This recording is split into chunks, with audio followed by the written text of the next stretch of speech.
Hey everybody, it's Dave Bosco, and this is Bosco 411, where we talk about probably some of the dumbest garbage you'd ever think about, but it's always something that's on somebody's mind. So we're going to talk about vehicles today. We're actually going to talk about why your car is not worth what it was probably 6 months ago, maybe even I might be pushing it a little bit, but maybe even a year ago. And this has a lot to do with what they call supply and demand. And it also has a ton, let me put this right here. Also, has a ton of stuff to do with people, okay? People who are impatient. And when I say impatient, I mean they have to have a car, and they have to have a car now.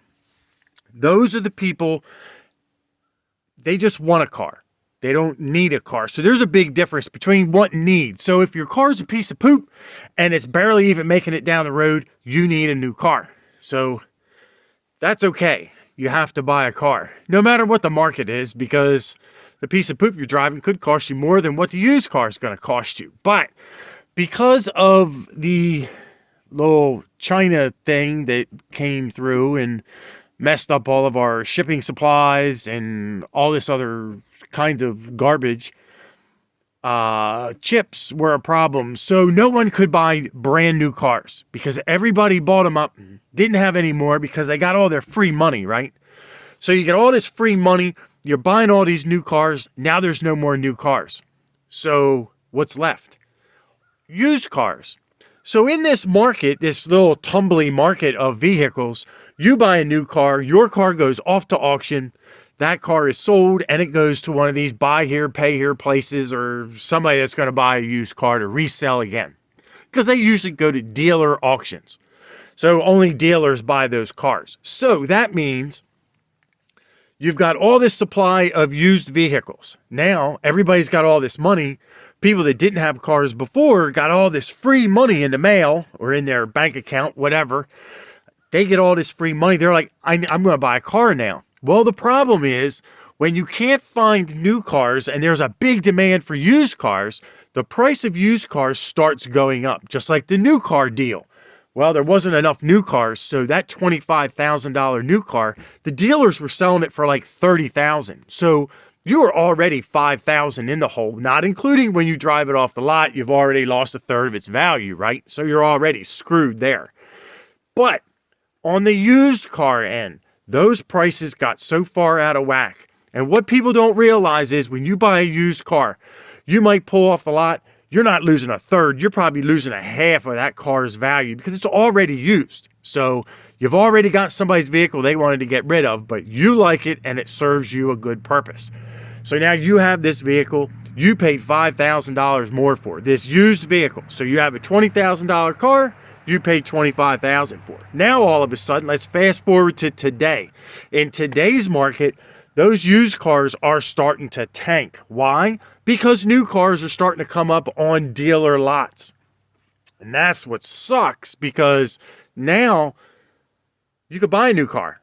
But what about your used car? So if you take that used car and you want to go trade it in, it's a $20,000 car, you paid $25,000 for it. The dealer's going to say, we're going to give you $13,000 or $14,000 for it. And you're going to say, what?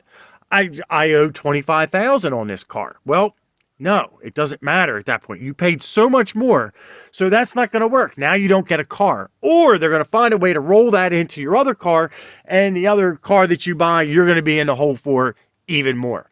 So basically, it's just this big vicious circle.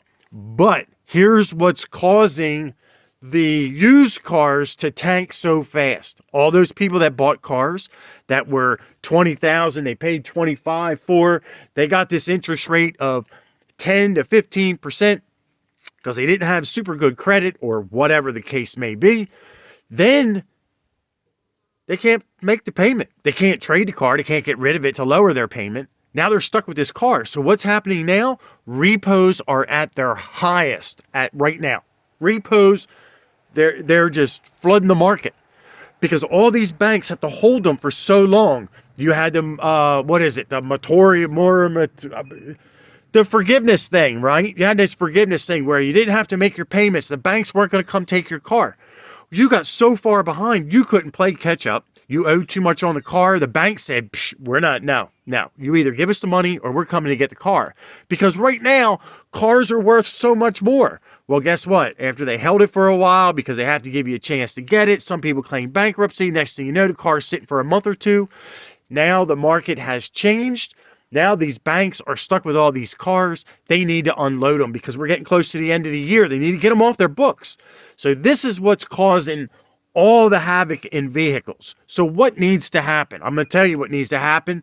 It needs to fall on its face. We need to get rid of all these repos. The banks just need to say, you know what?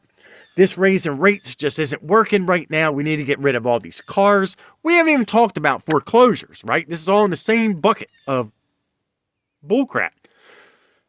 They need to get rid of all these cars. Once they flood the market, the used car market's going to tank even worse. But we got to get over that hump. These banks need to get their money back. And that's the problem, is people now need to go get a car. Now they're getting stupid interest rates.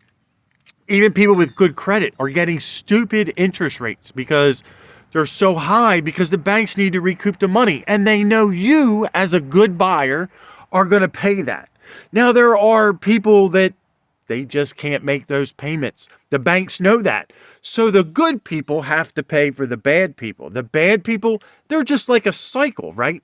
All they're going to do is go through the cars. They're going to get a car. They're going to get it repoed. It was 15%. Now they'll get another car. Well, they're only going to charge me 25%. I'm not going to make the payment anyway. I'm just going to make it until I can't afford it anymore.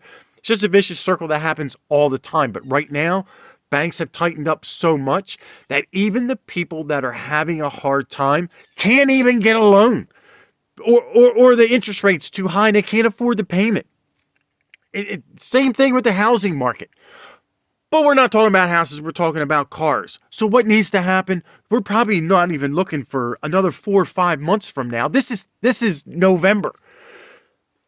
December, not sure when this is coming out, but December, okay? Just a couple of weeks from December. We got to get into the spring before anything's going to happen. So these are the things you need to think about. If you have a car, hold on to it.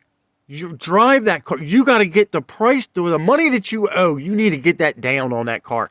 You're not going to get rid of it.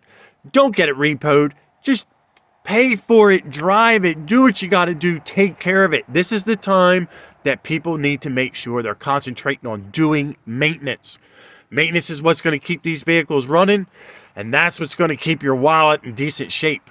So, yeah, the car market is pretty crappy right now, but don't get sucked up in all that.